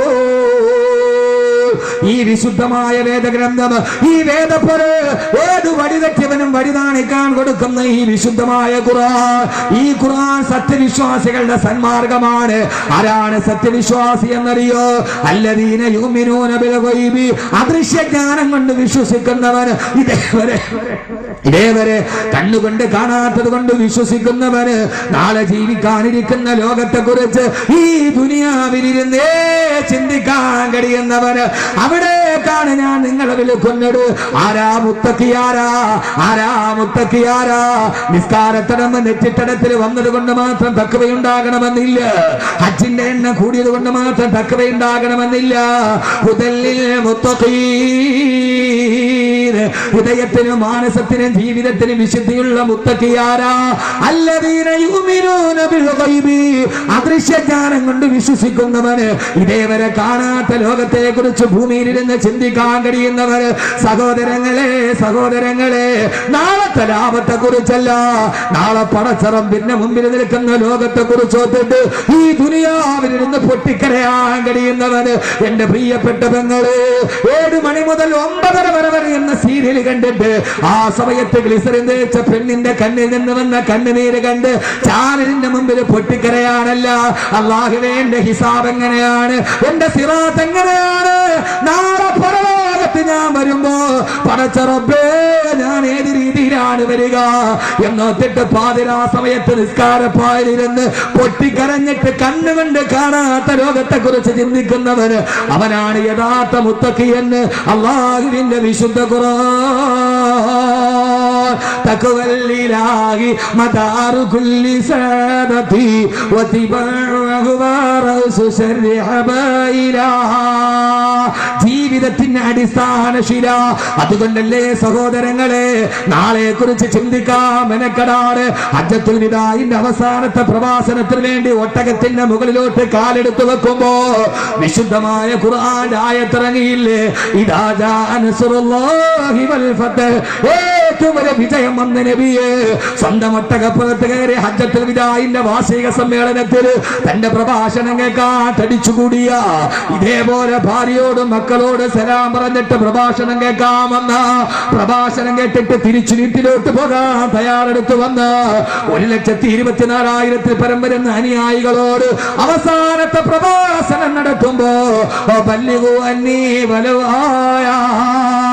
എന്റെ സന്ദേശം നിങ്ങൾ പ്രചരിപ്പിക്കണം, കൊടുക്കണേ, ഞാനിതാ പോവുകയാണ്, ജീവിതത്തിന്റെ വഴി കാട്ടിയിട്ട് ഞാൻ പോവുകയാണ്, ഇനി ദൗത്യം ഏറ്റെടുക്കേണ്ടത് നിങ്ങളാണെന്ന് പറഞ്ഞപ്പോ സ്വന്തം കുതിരകൾ ഏത് ഭാഗത്തേക്ക് മുഖം തിരിച്ചു നിന്നു അവിടേക്ക് കടിഞ്ഞാണ് വലിച്ചിട്ട് വീട്ടിലിരുന്ന ഭാര്യ ഒത്തില്ല, കെട്ടിപ്പിടിച്ച മക്കളെ ഒത്തിട്ടില്ല, താൻ മക്കയിൽ സമ്പാദിച്ചു വെച്ച മദീനയിലെ ഈത്തപ്പഴത്തോട്ടങ്ങളെ കുറിച്ച് യാതൊരുവിധ ഭേദാറില്ല. അത് വിളവെടുക്കാറായല്ലോ എന്നുള്ള പ്രശ്നമില്ല. ഹബീബായ നബിയുടെ ഒരൊറ്റ അക്ഷരം കേൾക്കട്ടപ്പോ എന്തേ ചെറുപ്പക്കാരെ ചിന്തിക്കാൻ കഴിയുന്നില്ല.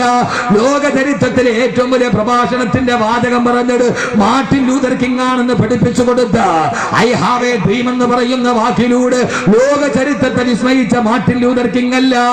4 അക്ഷരം പറഞ്ഞപ്പോ ഞാൻ ഈ പഠിപ്പിച്ചത് നിങ്ങൾ ലോകത്തോട് പറഞ്ഞു കൊടുക്കണേ എന്നൊരൊറ്റ വാക്ക് കേട്ടപ്പോ ഭാര്യയുടെ മുഖമോർമ്മയില്ല, മക്കളെ കുറിച്ച് ചിന്തയില്ല, ഈത്തപ്പഴത്തോട്ടത്തിന്റെ വളച്ചു നിൽക്കുന്ന ഈത്തപ്പഴങ്ങൾ ചിന്തയില്ല. അവരുടെ ഒട്ടകം എവിടെ കാണോ, അവരുടെ കുതിര എവിടെ കാണോ, മുഖം തിരിച്ചു നിന്നത് ആ കുതിരപ്പുറത്തേക്ക് ചാടിയിറങ്ങി അറബിക്കടലിന്റെ അരമാലകളെ കീറി മുറിച്ചിട്ട് മാലിക് ദിനാർ വന്നില്ലേ റളിയല്ലാഹു തആല അൻഹു മുത്തബഉ ശരീഅത ബി ഖുതാഹ വൽകൗമാ യലീകു ബിഹി റഹീബാ വമദ്ദു ലില്ലാഹ സറകം വഗറബാ വഹാദൽ ബഹറ വഗതനകുൽ ഹീബാ ومتبعوا سريعة بخطاها وعلقوا ما يليق به رحيبا. ലോകത്തിലെ ഏറ്റവും വലിയ ലാഭം തേടിയുള്ള യാത്രയാ. എന്തേ ചെറുപ്പക്കാരാ, ലാഭമെടുക്കാമെന്നവരാണോ, വയല് കേൾക്കാമെന്നവരല്ല നിങ്ങൾ. ഈ ദുനിയാവിന്റെ ലാഭം ഇവിടെ നിന്ന് തിരിച്ചു കൊണ്ടുപോകണം. 2 മണിക്കൂർ വയല് കിടന്ന് തിരിച്ചു പോകുമ്പോ കൈവെള്ളയിൽ ദുനിയാവിന്റെ ലാഭം കൈയെടുക്കണം.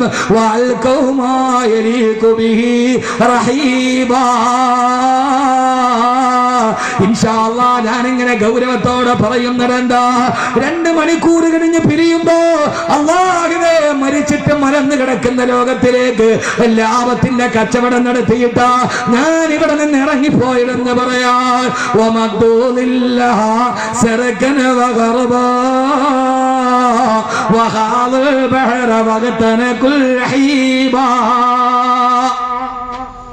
കടലിന്റെ തിരമാലകളുടെ മുകളിലൂടെ ചാടിയിട്ട് ആ ചാടിയ ലാഭം തരാൻ നമ്മുടെ അടുക്കലേക്ക് വന്നു അല്ലാഹുവിന്റെ പ്രവാചകൻ നബി മുഹമ്മദ് മുസ്തഫ.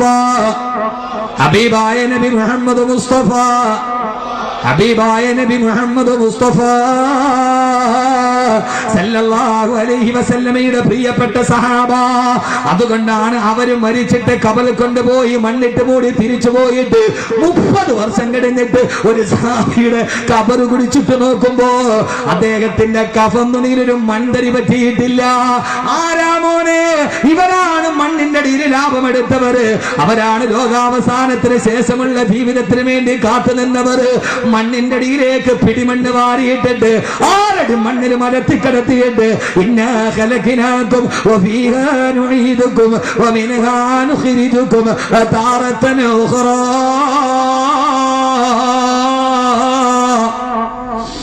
ഇന്നാ ഖലഖനാകും വഫീഹാ നുഈദുകും വമിൻഹാ നുഖ്രിജുകും താറത്തൻ ഉഖറാ.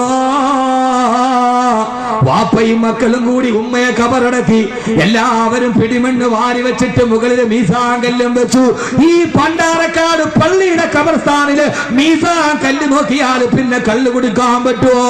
അതല്ലേ ഏറ്റവും വലിയ ഗുണോപദേശം, അതല്ലേ? പെരുങ്കല്ല് മുകളിൽ വെച്ചു മിൻഹാ തൊട്ട് ഓതിയിട്ട് മണ്ണും ഇട്ട് സ്ഥലവും ഇട്ടേ ഇന്നാ ഖലഖനാ ഓതിയിട്ട് പിടിമണ്ണും മാറിയിട്ട് എല്ലാവരും പോയി. 300 വർഷം കഴിഞ്ഞിട്ടും മണ്ണ് മാന്തി നോക്കുമ്പോ അടക്കി വെച്ചിരിക്കുന്ന മീസാൻ തുണി, അടക്കി വെച്ചിരിക്കുന്ന കഫൻ തുണിയിൽ ഒരു പൊടിമണ്ണ് പറ്റാറ് മണ്ണറക്കുള്ളിൽ മാന്മാരെ പോലെ കണ്ണുമിടിച്ച് കിടന്നു. ആരെന്നറിയോ? ആരെന്നറിയോ? ആരെന്നറിയോ? റളിയല്ലാഹു അൻഹു വറളൂ അൻഹു. അവരാണ് പടച്ചറബ് തൃപ്തിപ്പെട്ടവർ. നമ്മളും ആ ഗണത്തിലാവാൻ പരിശ്രമിക്കണം. അതിനെന്ത് ചെയ്യണം? എല്ലാം അവസാനിച്ചതിന് ശേഷം, എല്ലാം അവസാനിച്ചതിന് ശേഷം ഉറക്കത്തിൽ നിന്ന് ഞാൻ എഴുന്നേൽക്കുന്ന ഒരു ലോകമുണ്ടെന്ന് കൽബിൽ കരുതണം. അല്ലാഹു തൗഫീഖ് നൽകട്ടെ. അല്ലാഹു തൗഫീഖ് നൽകട്ടെ, അല്ലാഹു തൗഫീഖ് നൽകട്ടെ. ഞാൻ മരിച്ചിട്ടൊരു ഒടുക്കത്തെ ഉറക്കമുറങ്ങും. അത് കഴിഞ്ഞിട്ട് പിന്നെ ഞാൻ ലോകാവസാനത്തിന് ശേഷം ഞാൻ എഴുന്നേറ്റ് നിൽക്കുന്ന ഒരു ലോകമുണ്ട്. ആ ലോകത്ത് ഞാൻ നിലനിൽക്കേണ്ടവനാണ് എന്ന ബോധം നമുക്കുണ്ടാവണം. ഈ ദുനിയാവിലെ ഏറ്റവും വലിയ ലാഭത്തിന്റെ കച്ചവടം നടത്തണം. അല്ലാഹു തൗഫീഖ് നൽകട്ടെ, അല്ലാഹു തൗഫീഖ് നൽകട്ടെ. ആമീൻ പറയും മനുഷ്യന്മാരെ. നല്ല ഒരു ലാഭ കച്ചവടം ഞാൻ പറഞ്ഞു തരട്ടെ. ആദ്യം അതിന് തയ്യാറെടുക്ക്. ഞാൻ ആദ്യം മുതലേ ഖബർ പറഞ്ഞിട്ട് കാര്യമില്ല, ആദ്യം മനസ്സ് തയ്യാറെടുക്ക്. ഒരു ലാഭ കച്ചവടം പറഞ്ഞു തരട്ടെ. എന്താ പറയാൻ, ഇതിപ്പോ ലോകത്ത് ഏതെങ്കിലും മുസ്ലിയാര് പറഞ്ഞൊരു ലാഭ കച്ചവടം? വാക്കവിക്ക നല്ല ലാഭമുള്ള ഒരു കച്ചവടം പറഞ്ഞു തരാന്ന് പറഞ്ഞിട്ട് വേണ്ടാന്ന് പറഞ്ഞൊരു മനുഷ്യന്മാരെ ഞാനീ പണ്ടാറക്കാട് കാണും. നല്ല ലാഭ കച്ചവടം പറഞ്ഞു തരട്ടെ? വേണോ വേണ്ടയോ? വേണോ വേണ്ട? എന്നാ കേട്ടോളൂ. കച്ചവടം നന്നായിട്ട് അറിയാവുന്ന അള്ളാഹല്ലേ. യാ അയ്യുഹല്ലദീന ആമനൂ ഹൽ അദുല്ലുകും അലാ തിജാറത്തിൻ തുൻജീകും മിൻ അദാബിൻ അലീം. യാ അയ്യുഹല്ലദീന ആമനൂ, ഓ സത്യവിശ്വാസികളെ, ഈമാനോടുകൂടി പ്രവർത്തിക്കുന്നവരെ, ഗൾഫിന്റെ മണലാരണ്യത്തിൽ കിട്ടിയ പൈസ മുഴുവനും തങ്ങളുടെ ജീവിതത്തിൽ വഴികാട്ടിയായ മഹല്ല് ഖത്തീബിനെ ആദരിക്കാൻ മാസങ്ങളായി പാടുപെട്ട പ്രവാസി കൂട്ടായ്മയുടെ പ്രവർത്തകരെ, ലീവിന് വന്നിട്ട് 1.5 മാസമായിട്ട് ഇതിന്റെ പുറകെയാണ് പറഞ്ഞ പ്രവർത്തകരുണ്ട്. ഞാൻ നിങ്ങൾക്കൊരു ലാഭ കച്ചവടം പറഞ്ഞു തരട്ടെയോ? ഓ ലാഭ കച്ചവടം ഏടെന്നറിയോ? അല്ലദുല്ലുകും അലാ തിജാറത്തിൻ തുൻജീകും മിൻ അദാബിൻ അലീം. നാളെ കത്തിക്കാളുന്ന നരകത്തിൽ നിന്ന് നിങ്ങൾ രക്ഷിക്കുന്ന ഏറ്റവും വലിയ കച്ചവടം നിങ്ങൾക്ക് ഞാൻ പറഞ്ഞു തരട്ടെയോ?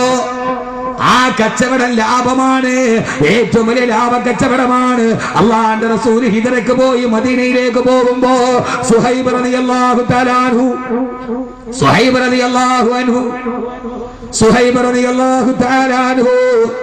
അള്ളാഹുവിന്റെ റസൂലിന്റെ കൂടെ പോകാൻ പോകുമ്പോ മക്കാക്കാര് പിടിച്ചു നിർത്തിയിട്ട് പറഞ്ഞില്ലേ, സുഹൈബേ, നിന്റെ സമ്പത്ത് മുഴുവനും ഇവിടെ വന്നിട്ട് നീ ഉണ്ടാക്കിയതാണ്. മദീനയിൽ മുഹമ്മദിന്റെ പുറകെ പോകുന്നെങ്കിൽ നിന്റെ ഈത്തപ്പഴത്തോട്ടം ഇവിടെ ഉപേക്ഷിക്കണം സുഹൈബേ. സുഹൈബ് പറഞ്ഞില്ലേ, എന്റെ ഹബീബായ നബിയുടെ പുറകെ പോകാൻ എനിക്ക് ഈത്തപ്പഴം തോട്ടം തടസ്സമാണെങ്കിൽ എനിക്ക് വേണ്ട. ഒട്ടകപ്പുറത്ത് കയറി ഒരു പുരുഷായുസ് സമ്പാദിച്ചത് മുഴുവനും മക്കയിൽ വലിച്ചെറിഞ്ഞിട്ട് അബൂജഹലിനോട് പറഞ്ഞ, അബൂജഹലേ, എന്റെ ഹബീബായ നബി തങ്ങൾ എനിക്ക് പഠിപ്പിച്ചു തന്ന കച്ചവടം ഈത്തപ്പഴത്തോട്ടത്തിന്റെ കതിര് നോക്കിയിരിക്കുന്ന കച്ചവടമല്ല. കുതിര പുറത്ത് കയറി ആ സമയത്ത് മക്ക ഖുറൈശികൾ പറഞ്ഞു, സുഹൈബേ, ഈ കുതിര മക്കക്കാരിൽ വന്നിട്ട് നീ സമ്പാദിച്ചതാണ്, അതുകൊണ്ട് കുതിരയുടെ വിട്ടിട്ട് പോകണമെന്ന് പറയുമ്പോ 400 കിലോമീറ്റർ കുതിരയെ ഉപേക്ഷിച്ചിട്ട് കാൽനടയായി മദീനയിലേക്ക് പോയി. അള്ളാഹുവിന്റെ ഹബീബ് മദീനയിൽ ഇരിക്കുമ്പോ മണലാരണ്യത്തിന്റെ മുകളിലൂടെ തേഞ്ഞു പടകിയ കാലുമായി വെള്ളമില്ലാതെ ദാഹിച്ചാട്ടഹസിച്ചിട്ട് സുഹൈബ് റളിയല്ലാഹു അൻഹു വരുമ്പോ അള്ളാഹുവിന്റെ റസൂല് വിളിച്ചു പറഞ്ഞില്ലേ, റബിഹ സുഹൈബ്, ഇന്ന് ഏറ്റവും വലിയ കച്ചവടത്തിന് ലാഭം കിട്ടിയ ആള് സുഹൈബാ. യഥാർത്ഥത്തിൽ സുഹൈബിന് ഈത്തപ്പഴം നഷ്ടപ്പെട്ടു പോയി, കുതിര നഷ്ടപ്പെട്ടു പോയി. നബി തങ്ങൾ പറഞ്ഞു, സുഹൈബേ, ഇന്നത്തെ ഏറ്റവും വലിയ ലാഭം കിട്ടിയ കച്ചവടക്കാരൻ നീയാണെന്ന്. റൂഹി ഫിദാ നബി മുഹമ്മദ് മുസ്തഫ സല്ലല്ലാഹു അലൈഹി വസല്ലം. ഇന്നത്തെ ഏറ്റവും നല്ല ലാഭം കിട്ടിയ കച്ചവടക്കാരൻ ദാ വരുന്നു. യഥാർത്ഥത്തിൽ ആ കച്ചവടക്കാരന്റെ കൈവെള്ളയിൽ ഒന്നുമില്ല. ഇതാ ലാഭ കച്ചവടം. വൈകുന്നേരമാകുമ്പോ കൈവെള്ളയിൽ ഒന്നും ഇല്ലാത്ത കച്ചവടം, ഇതാ ലാഭ കച്ചവടം. ആന്റി ക്ലോക്ക് വൈസ് ആണ് പ്രസംഗം. എന്റെ പ്രസംഗം ആന്റി ക്ലോക്ക് വൈസ്. ഘടികാരത്തിന്റെ സൂര്യ പുറകോട്ട് കറങ്ങണം. നിങ്ങൾ ചിന്തിക്കണത് എന്താ?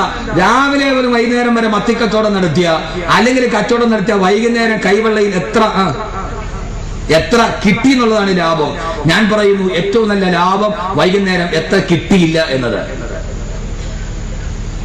ഒരു പുരുഷായുസ് കൊണ്ട് സമ്പാദിച്ച മക്കാര് വന്ന്, സുഹൈബ്, നീ ഇവിടെ വന്നിട്ടുണ്ട്, വിട്ടിട്ട് പോകും. ഇട്ടു കുതിരപ്പുറത്ത്. കുതിര ഞങ്ങളുടേത്. അപ്പോ കുതിരയും വിട്ടു.